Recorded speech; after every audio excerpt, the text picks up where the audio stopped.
Hello, it's Mike Farty, your Dungeon Mom. Welcome to another episode of Wonders and Blunders. Before we dive into this week's episode, I have a few people to thank. Our wondrous patrons. Younger me would have been so thrilled to know that in the future, he gets to tell his dumb fantasy stories, and that there are some people who appreciate it so much that they give him money. Young me also liked bird facts, so I'm going to give you some of those. Thank you to Skylar Flowers, Rylan Command, Chris Ice, Dylan Pilgrim, and Hudson Miles. The eggs of a hummingbird are the size of a pea, and they often forget full bags of these in the back of their freezer until they turn into a big pile of ice, and they don't use them or throw them out. Hudson Miles, Christopher Dunn, Ian Ford, Gullatice, and Matthew Smets. A penguin is the only bird that can walk straight. All the other ones get a little zesty with it. Also, that can't be true. I don't trust these 9 interesting facts about birds anymore. Miri Rain, Michael Pollard, Jason Campbell, Michelle White, and Noreen Elizabeth. The world's only wingless bird is the kiwi of New Zealand. We should give one dual citizenship and just see what happens. Robert Andrews, David Forsey, Cheryl N., Chelsea Dabb, and Shell Scott. A bird's heart beats up to 1,000 times per minute while flying. And mine beats up to 1,000 times per minute when I think about the kindness of all of you patrons. Maybe me and birds should go to the doctor.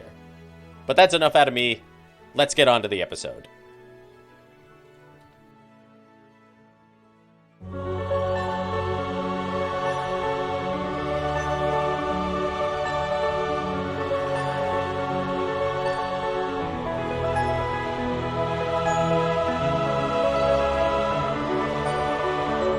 So all 3 of you get fucking pushed over the edge by Bree and start falling very slowly and gently through the twisting traffic that slowly builds up as you get lower and lower, more and more people looking to go down rather than come back up through the ashes. Well, this is fun.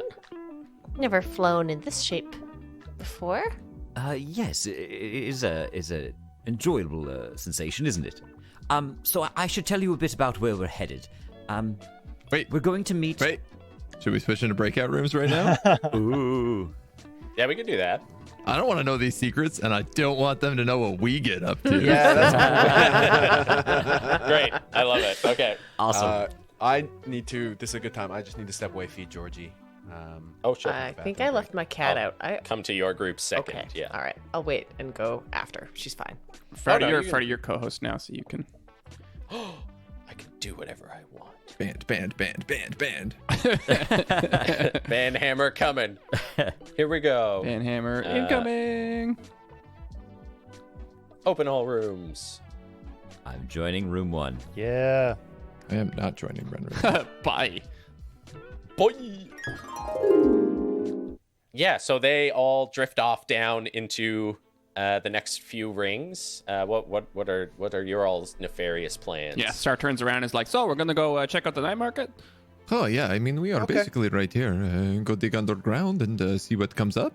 Yeah, sure. Well, okay. So Trevor he said something very kind of striking. He said, if your eye is drawn to it, then avoid it. And to kind of go around the edges. So I think that we should... He's talking about what we are drawn to by our nose. He smells that he's coming from underneath the night market. He alluded to perhaps an entrance around the edge. So I think that we should just do a little stroll around the rim. You know what I mean? Okay. This sounds smart. Can we follow our nose and try to track the scents through the sewer grids? Yeah, sure. So I would say you're probably just up on the top corner of the night market, still with the edge kind of right next to you. Yeah, like the top right corner of the market? Yeah. Yeah. So making your way down, do you want to check along the edge that drops off to the lower sides, or do you want to go around the outside? Let's go around. Yeah, let's go down first. Sure. Doesn't matter really. Yeah, that's inner edge, yeah. Yeah. Yeah. So making your way down through there, you see there is a section of railing that, Bree, as the smells are starting to get more prominent, you see that there is a section of railing that's missing, that has been barricaded off, and there are a bunch of armed people standing around it, who are just kind of guarding it. and just saying, making sure nobody steps off by accident. Are they like city officials or are they like armed drow? They're not wearing any like city official stuff. Just make like a perception check or insight. 18. 18, yeah. They're wearing clothes that they sort of tried to mock up to look like city guards, but they are not. They have no like badges or anything to say that they're with the city. I think it might be possible to enter market via jumping off edge. Star, do you think you could just you have fancy boot? Could you walk Maybe down go for a the long walk? wall and take C?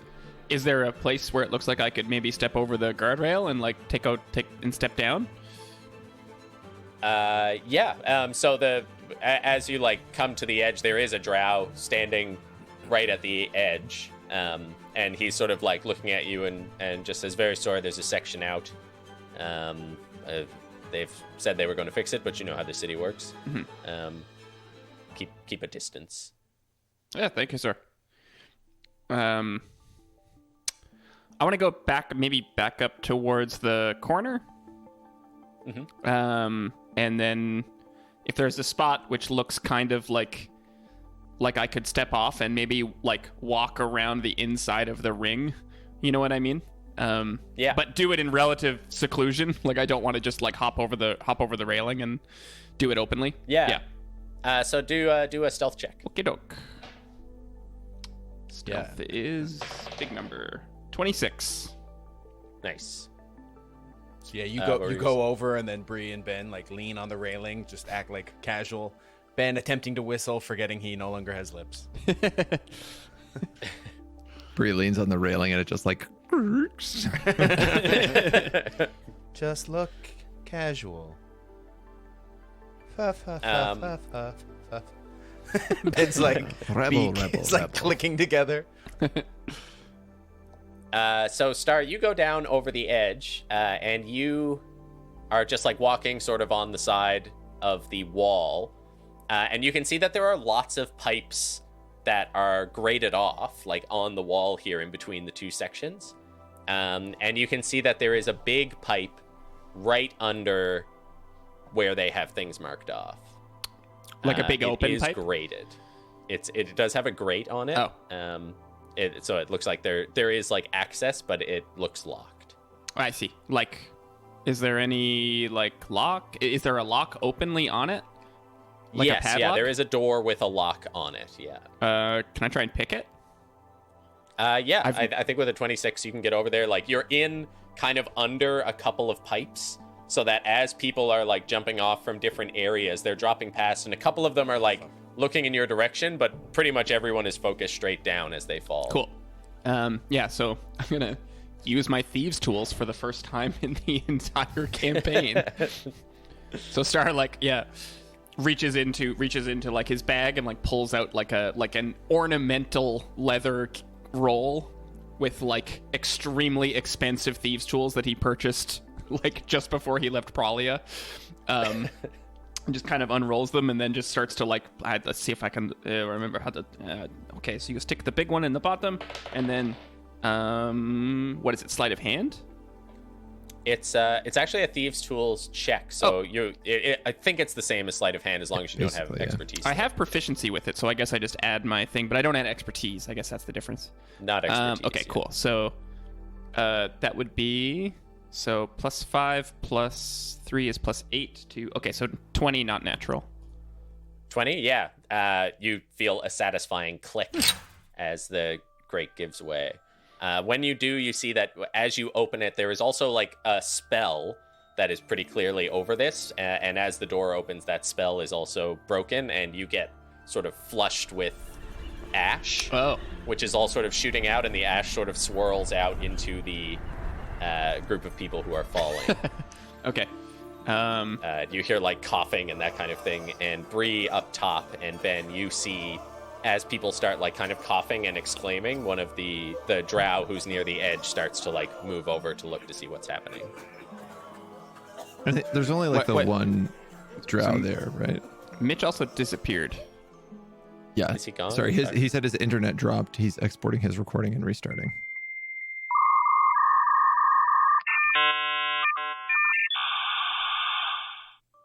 I think I'm gonna for sure just shoulder check this guard.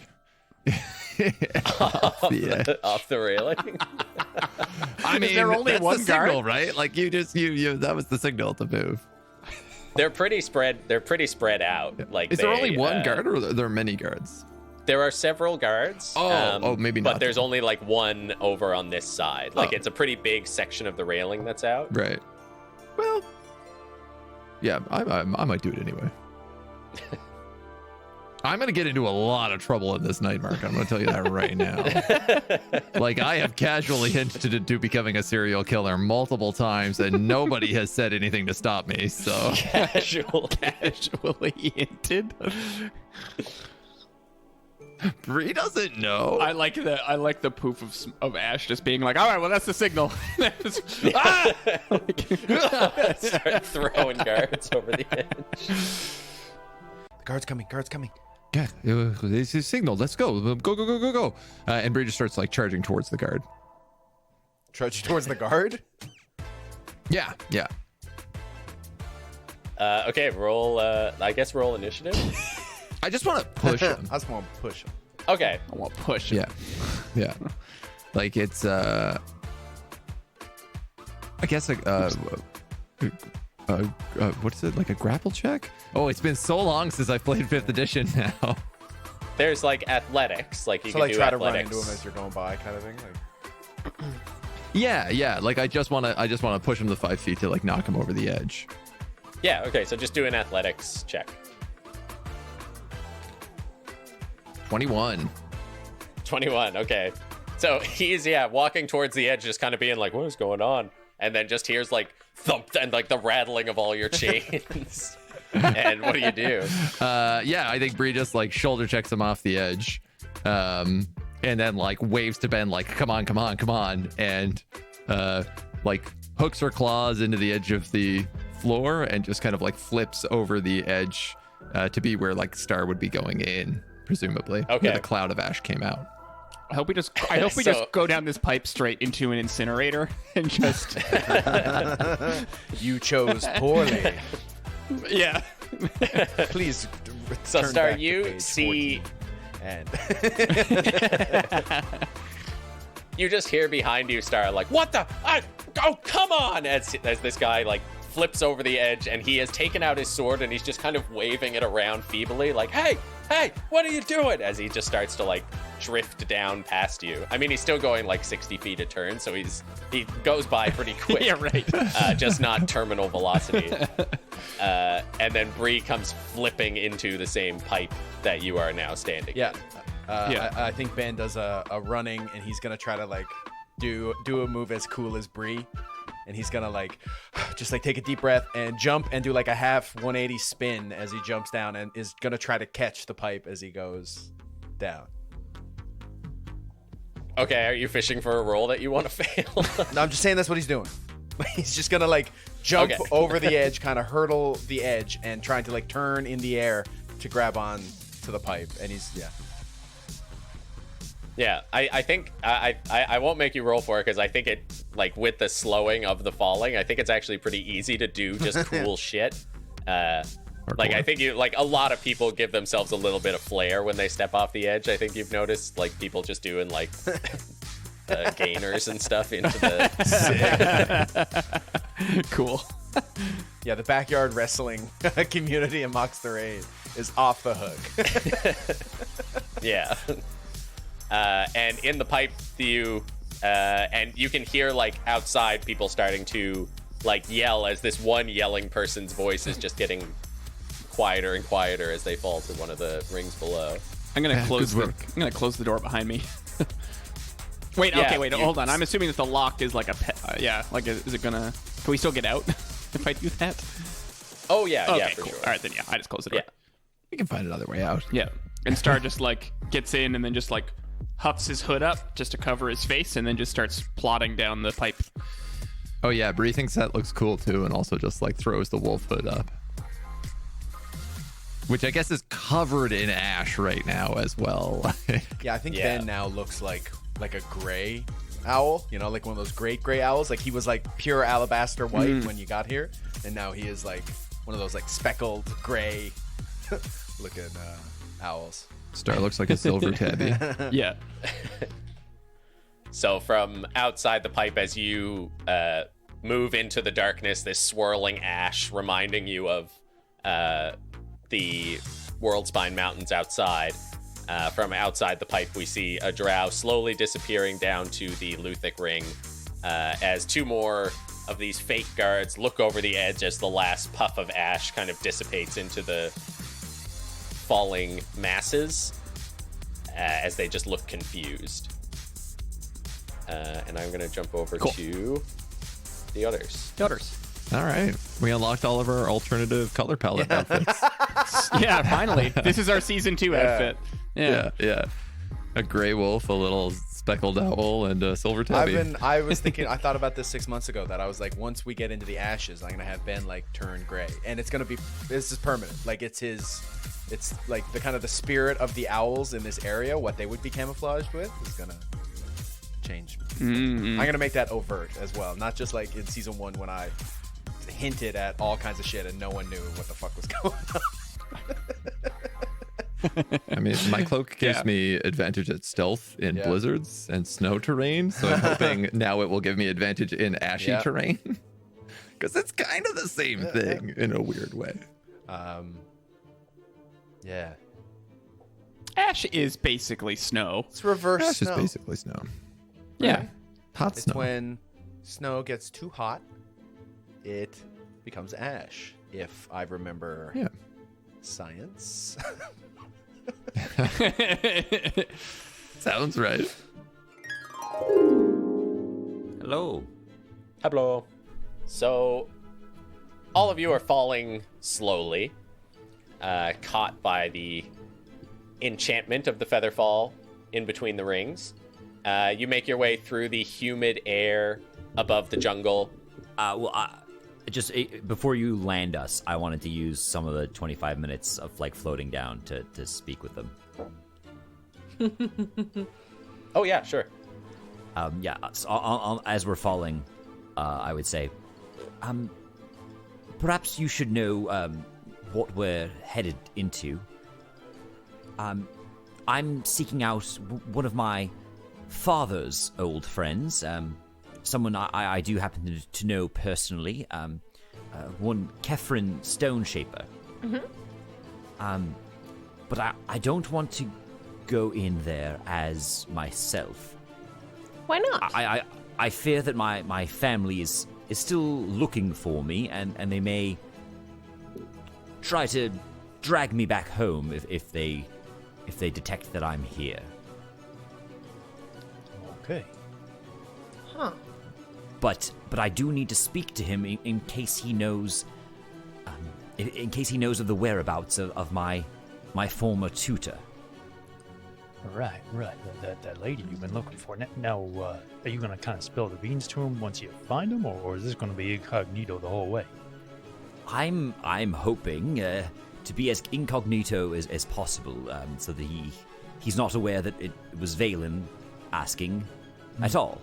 But the problem is, Femora, Lady Tazorian, she's an old family friend, and I don't believe that Kefrin would give up any information he might know about her to just anyone. So, Well, yeah. And I mean, how would you even know that he's connected to her? You know, unless you knew more about him. Anyway. well, they often, she was not only my tutor, but she was also one of my father's closest assistants. So she often accompanied us on our trips to Mox Thorain, and it seemed to me that they got along quite well. And if I were Femora and I were trying to escape the family undetected, I would probably turn to Kefrin. He has some connections to the underworld. Oh, yeah, all right. I see. Well, then, now what? Now, in what capacity could you approach this guy, incognito, and be like, hey, I know you know this secret Well, friend. I was thinking I'm going to pretend to be my own uncle. Oh, I like that. Okay. It might be strange for him to be making the trip all the way to Mox Thorain, but at least he is known to Kefren. Right. Known to be a member of the family, so he might be more willing to trust him. If she's hiding from your family, might it be the opposite? That is entirely possible. That's the gamble I'm not sure of how to make. Vaelin? I unfortunately did not know much of her life outside of the estate. I'm not sure what friends or connections she had outside of our family, so I'm not sure who else Kefren might trust. This is a bit intrusive, but Vaelin, we haven't actually spoken that much about why you are avoiding your family. Right. Yeah, Well- Rowan stops playing with the blueberries that look like they're floating above his hands as they fall and kind of poke them away and turns all ears to you. Well, I was supposed to step up when my father fell ill, and I tried it for a while.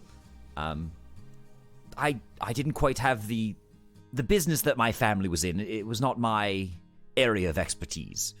I would say I don't believe I quite had the stomach for some of the decisions that were required of me, and I was very preoccupied by Femora's disappearance. She vanished without a word, and that just isn't like her. We were very close, and if she were to run off somewhere, she would have told me about it. Do you think her business, or well, I guess I got ahead of myself. Do you think her disappearance has something to do with your business? I believe she must know what has happened to my father. My father fell ill, and no one in the family or the estate were capable of discerning what precisely was the matter with him. Oh. And I have a gut feeling that if anyone understands what's going on, it would be Femora. Did she disappear, before he fell ill or after? Pause for me to check my notes and remember what I told Mike. It There was a timeline. you hadn't seen her right before. Like the last time you saw her was right before. Right. All right. She disappeared. Well, I'm not precisely sure when she left, but I hadn't seen her for a short time before my father fell ill.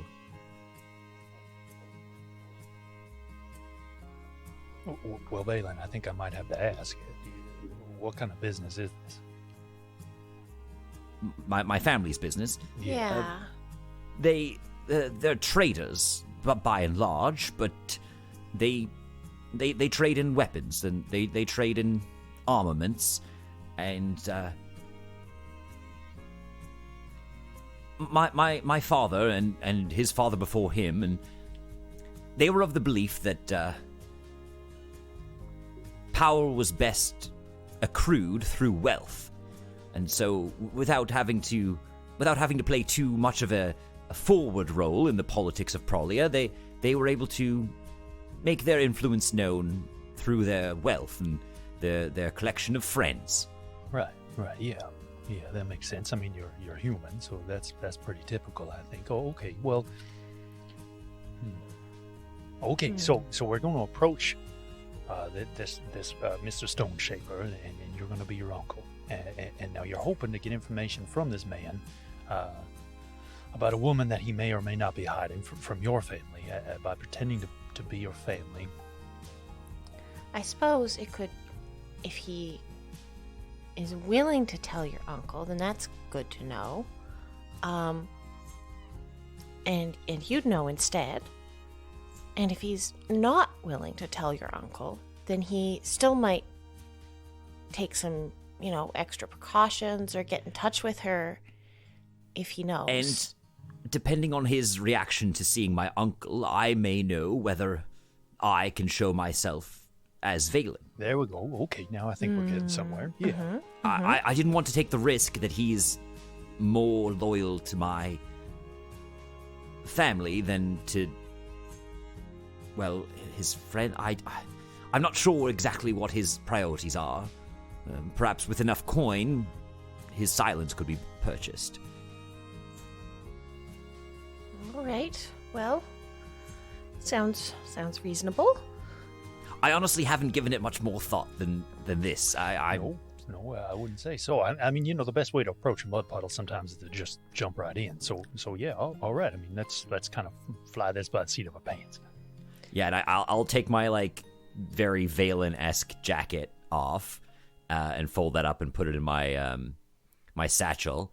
I think I still have the glamored shirt on, and I'll just try to make that look like some other, fancy colors,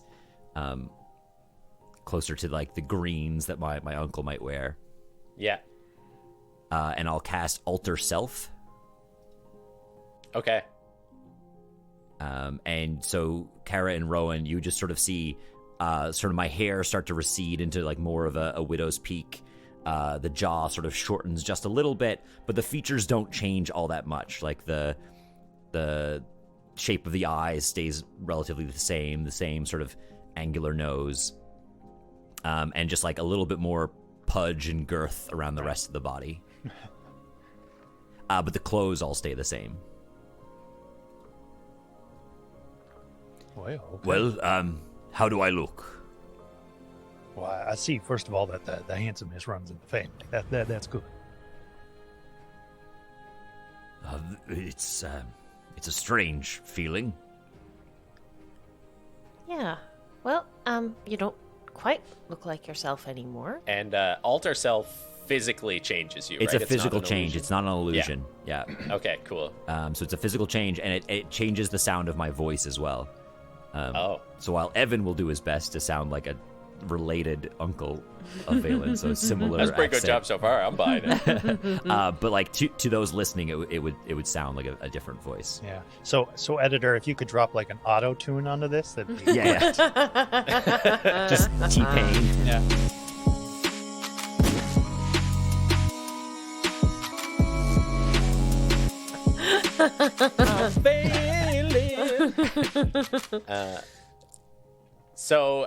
As that transformation finishes, you travel through the last of the air-conditioned section of the trades, having passed through the very humid jungle, and the drier heat of the anvil hits you, coming down and being basically face-to-face with a massive gold statue of Moradin, which overlooks the Allfather's Quarter.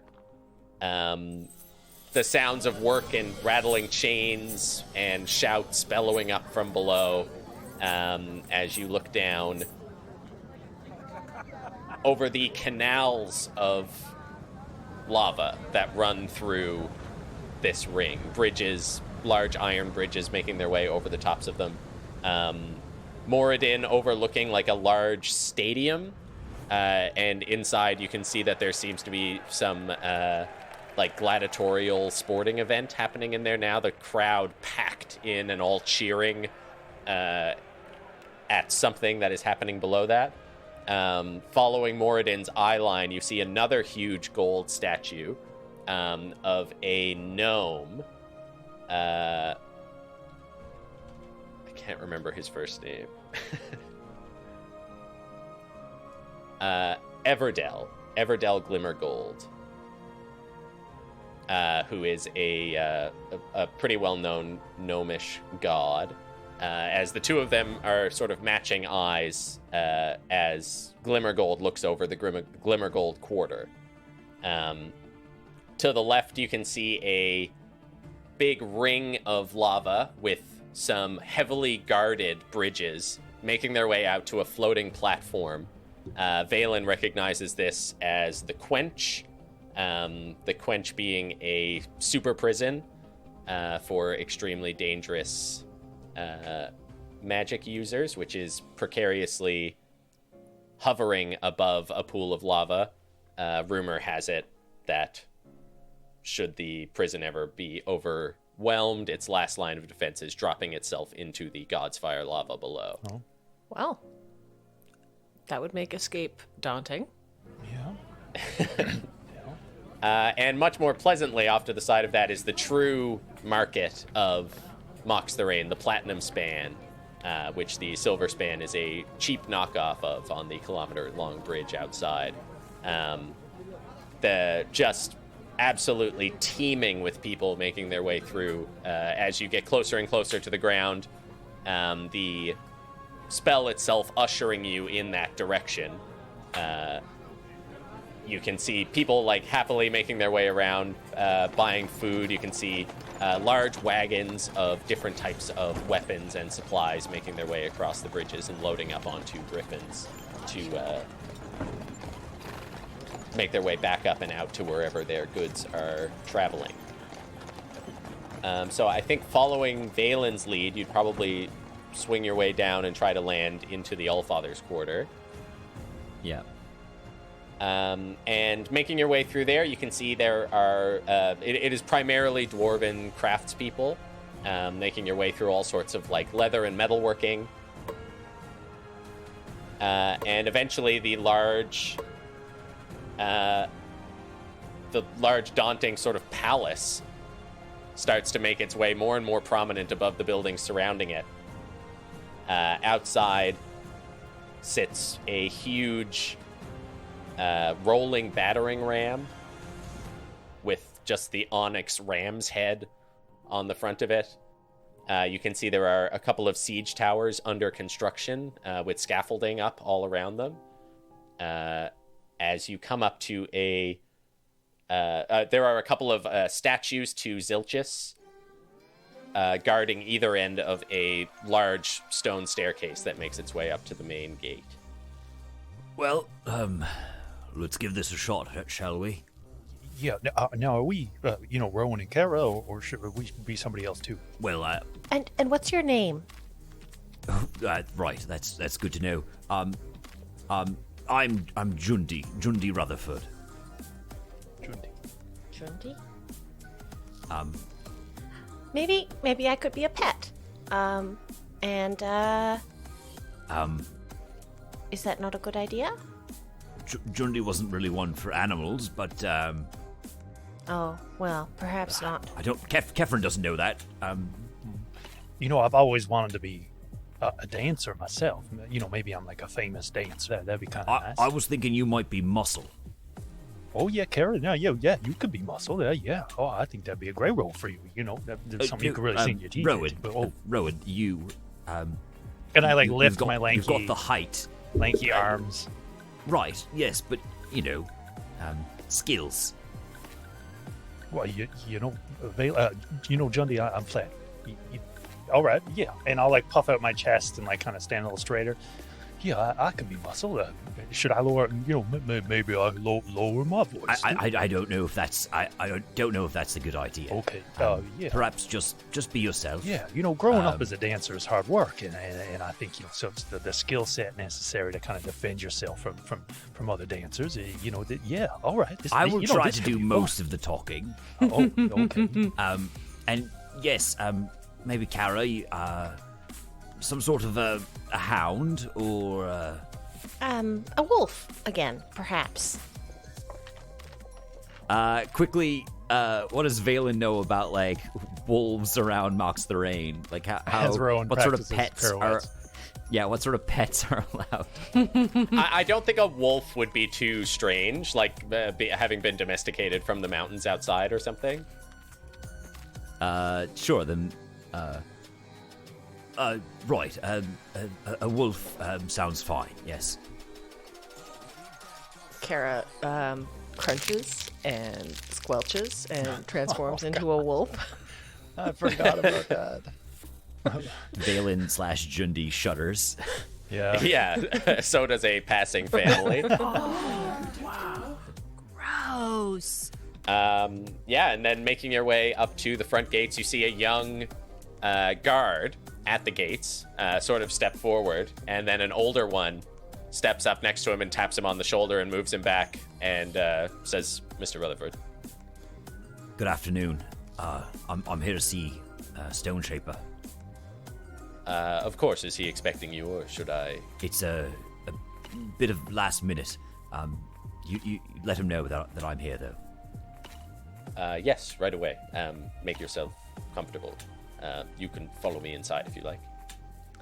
Yeah, we follow. Kara's going to walk very closely at Rowan's heel, like a bodyguard has a trained wolf. Yeah. Rowan goes to shake his hand and then thinks better of it and just kind of pretends to, gives him like a wild eye and then walks on in past the guy. Yeah, like he goes to shake your hand when you offer it, and then it's like, oh. Yeah. And then kind of straighten up again as I stroll in, very proud. And shall I tell him there are several of you calling? I'm your friend. Oh, just some protection. Didn't bring the whole entourage this time. Right. And kind of, looking Rowan up and down. I Very good. fight the urge to do some dance moves and put my hands on my hips instead. And I bristle at him just a little bit. Okay. So he makes his way off. As he leads you up the stairs, 2 more guards stand at the door who immediately open it for you as you step inside. It's not an incredibly gaudy inside. It is obviously that this person has quite a bit of wealth. But the trinkets and things that are around, the things that he has chosen to display, are very strange, and just seem to be he has a bunch of paintings that seem to be of him with people from all over Fadoon. And that seems to be what most of it is in here. It looks very self-centered, but you can see little stories of different people that he seems to have traded with from all over the place, rather than the usual golden sword or fancy piece of armor or something in the front. It seems to be all pictures. Yeah, and I immediately start to look at those closely and size them all up, and then kind of remember myself, and then kind of move a little bit closer to Jundi. Jundi, I think you also see at the front there is a picture of Jundi and your father, a pretty prominent portrait, right over the drawing room door. Oh, hey, that's your unbelievable grin right up there in that picture. Yeah. Yeah. So you wait a few minutes, and the same guard comes back. Rowan would notice that Vaelin / Jundi is sweating a lot. The same guard comes back and just says, yes, Master Stone Shaper is quite surprised at your visit. He sends his apologies, but he'll be a few minutes. Of course, you have free reign, but if you'd like me to prepare a drink. Just bring out some of the good stuff while we wait. Yeah, so of course. And he, makes his way off. And you can see he's not 100% sure where to go. This is not his job. But so he walks into a room and then backs out of it and then walks into another one, and you hear some clattering glasses. And then a squeak, squeak, squeak, and he brings out a little bar cart. And he says, perhaps in the drawing room here? Yes, of course. It leads you into some plush couches. He sort of kneels down after he leaves you the bar cart and starts trying to get a fire started. And then gets up and says, I'll leave you to your devices. Yeah, Jundi, I've just been pacing, and then as soon as he leaves, you just see the shoulders slump and a big breath leave. Oh, that is not my way of interacting normally, but so far so good. Oh yeah, no, I think you're doing great. I mean, you're giving me the heebie-jeebies, and I know who you are, so I think you're on to something. Yeah. So is anything you'd like to do, or are you just going to wait? I would like to sniff everything. Just to get an idea of, the normal smells, if there's anything suspicious or interesting. Make a perception check. I have advantage on perception checks for smell as a wolf. For smell? I bet that makes sense to me. 15. Not great. 15. Yeah, I mean, you smell... nothing really smells that strange. It's, like, pretty heavily perfumed in here. Like, it's obviously been made to smell a certain way. But, yeah, and I think you're getting a hint that there is... In this room, a lot of this perfuming is done to kind of try to overpower a faint smell of gunpowder. Okay. All right. I'm gonna have a peek for any other doors into the room, like besides the obvious ones. Besides the obvious ones? Yeah, okay. Do an investigation check. 18. 18? You don't see any sort of like secret doors in here on first inspection. Okay. Kind of going and checking the regular places. You don't feel any seams or anything like that. All the portraits have eyes in them. Okay. And I think like as you are... Oh, sorry. Looking around the room, do I recognize any changes in the portraits to reflect the families having taken over?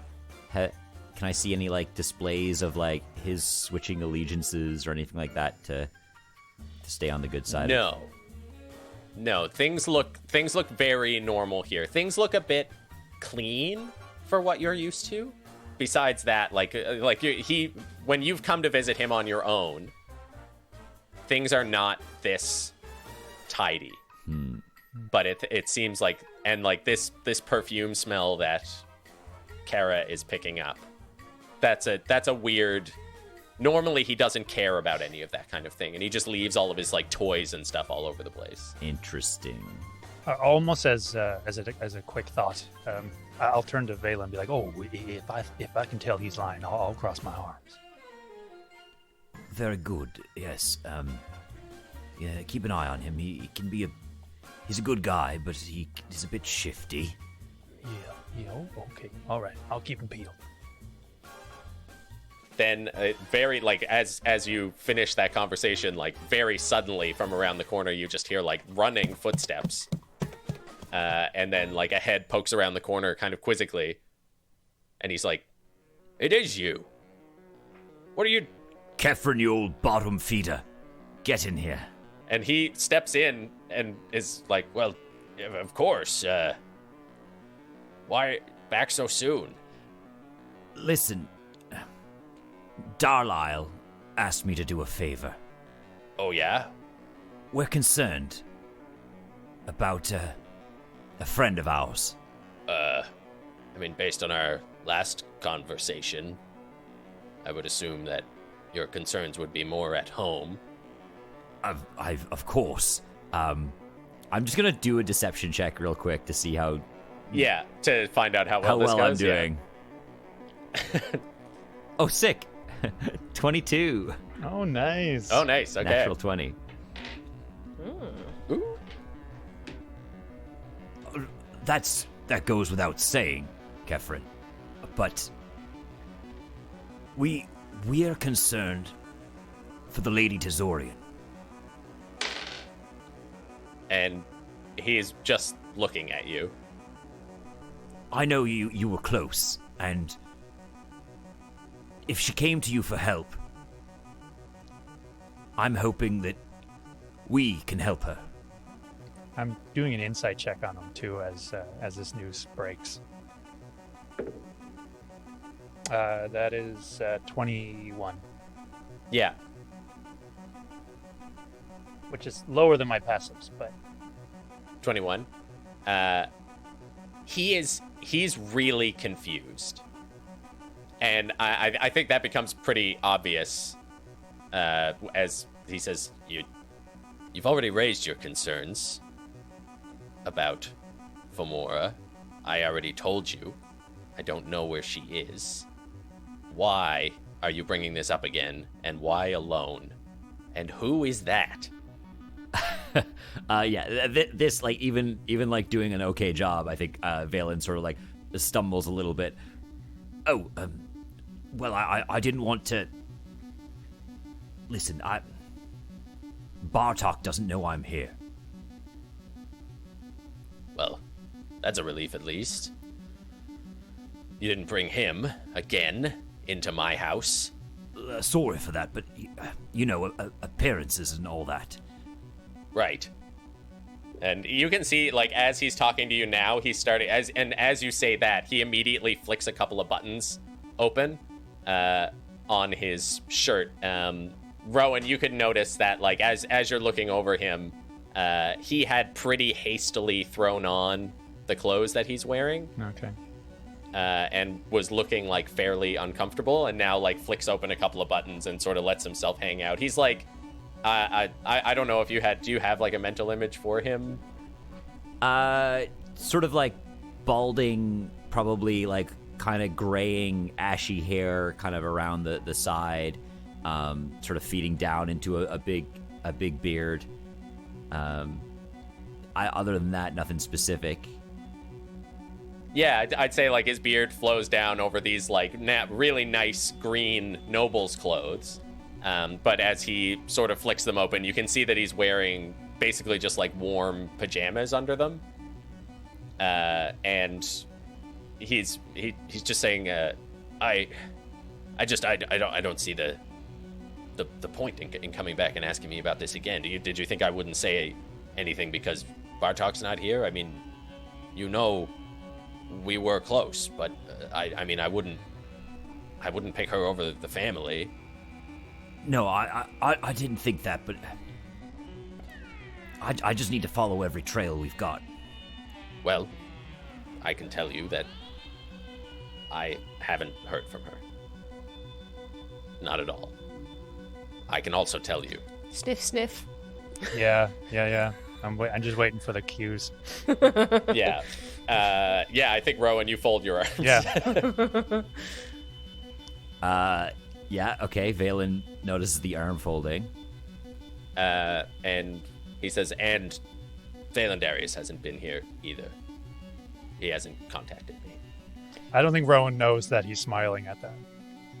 I think, Rowan, you do notice that he is telling the truth there, and that he's a little bit sad about it. Yeah. I look at Vaelin, and if he catches my eye, I give him a wink, but that's it. Giving him a sniff, does he smell nervous? Make an insight check.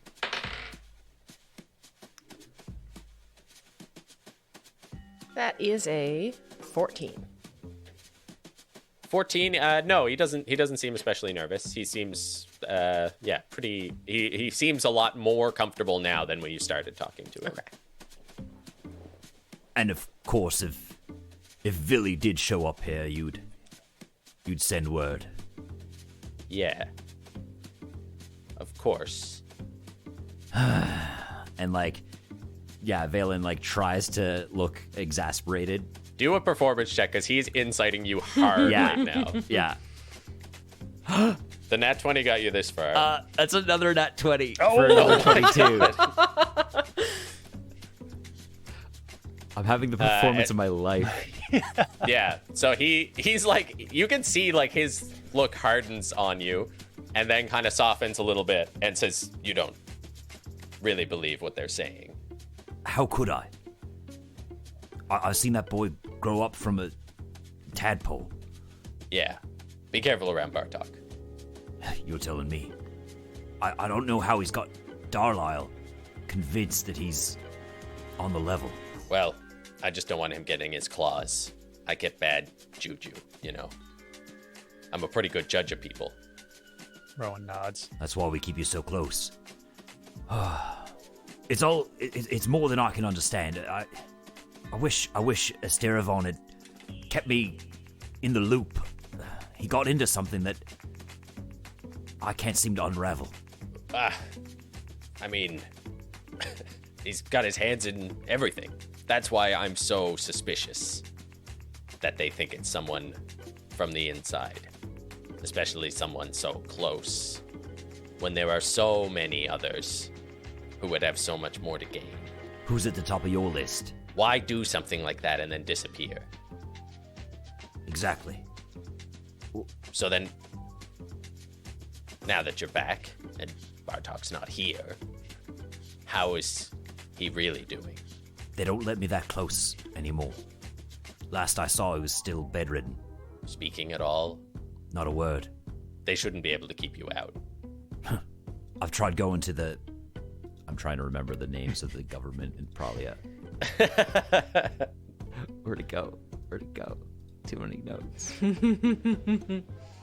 What are they called? The cat people? The council? Are they speakers? No. No, there is a speaker. Where did... The Council of the Amazon Box. Court masters? The Court of the Wandering Souls. Yeah. Okay. I've tried speaking to the court masters to get them to override Bartok's authority, but they won't do anything.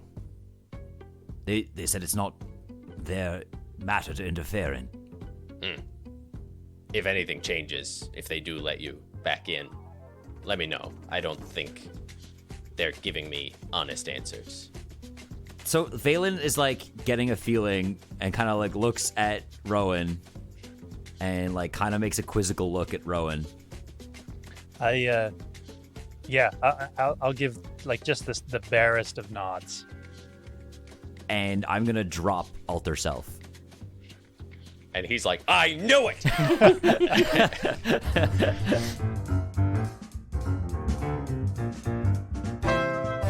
Thank you for listening to another episode of Wonders and Blunders. Ben was played by Mitchell Bradbury. Bree was played by Kieran Dyke. Cara was played by Kate Clark. Rowan was played by Andy Woolridge. Star was played by Robert. And Vaelin was played by Evan Walsh. The world of Fadoon was created by your dungeon mom, Mike Farty, and exists in the D&D 5e universe published by Wizards of the Coast. Episodes of Wonders and Blunders are edited by TV's Adam Clark. Thank you, Adam. We're an independent podcast supported by you, the listener, but we may take on the occasional ad to help cover our operating costs. If you'd like to support the show directly and monetarily, and get access to ad-free episodes and bonus content, head over to patreon.com/wonderandblunder. If you'd like to support the show, but can't spare the cash, that's totally fine. Follow us on social media at Wonder and Blunder, and be sure to rate the show 5 stars on your podcatcher of choice. Thank you for following us on this fantastic journey, and as always, keep being the best. We love you very much, and we'll see you next week. Goodbye.